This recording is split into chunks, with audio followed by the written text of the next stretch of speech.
uJose Rivera uyazazi izinselele ezizolethwa yiSoweto Derby neKaizer Chiefs. Useke wabhekana nezixuku ezinzima emkhankasweni wabo eCAF Champions League. Lamaqembu amabili aseSoweto azodlala phambi kwezihlwele ezigcwele phama eFNB Stadium ngomgqibelo. Lo mdlalo ubaluleke kakhulu kubo bobabili abaqeqeshi ngezizathu ezahlukene. kuRivera ukubaxabula iKaizer Chiefs kuzobanika ukuziqhenya kuphinde kubasize bavale igebe leMamelodi Sundowns ezihola phambili. Kumqeqeshi weKaizer Chiefs uNasruddin Nabi, lo mdlalo uyithuba lokubuyisa ukwesekwa ngabalandeli nokukhombisa ukuthi angayibuyisa impumelelo eqenjini. uRivera ukhulume nabezindaba eSoweto Theatre eJabulani ngoLwesine. Uthe iDerby ikhethekile kodwa bayilungiselela njengeminye imidlalo. Uchaza ukuthi iSoweto Derby ihlala ibalulekile uma bedlala neKaizer Chiefs, kungaba badlalela isicoco seleague, inkomishi noma okunye. iPirates yona ebheka ukuthi idla umhlanganiso kulo mdlalo njengoba isinqobe imidlalo emithathu yokugcina ibhekene neKaizer Chiefs. nokuRivera ulindele umdlalo onzima neqembu lamakhosi elithuthukile. Uthe iChiefs idlala kahle kule season nokuma kweliga kukhombisa ukuthi idlala kahle kangakanani. iKaizer Chiefs idala amathuba amaningi futhi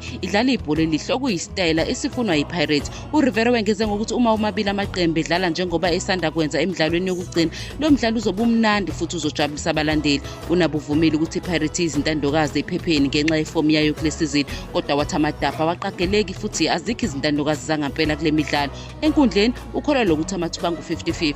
iChiefs izodlala ngaphandle komgadli wayo usefomini uWandile Duba ongakalulami ngokugcwele ekulimaleni. nokhuna bangasanikeza abanye abadlali bakhe abasha ithuba lokudlala ngaphandle komgadli uTariq Morris omisiwe ngemuva kokuthola ikhadi elibovu emidlalweni neSekhukhune United. uThabo Cele noGlodile Lepo bangase babonakala okokuqala kuKaizer Chiefs emidlalweni weDerby.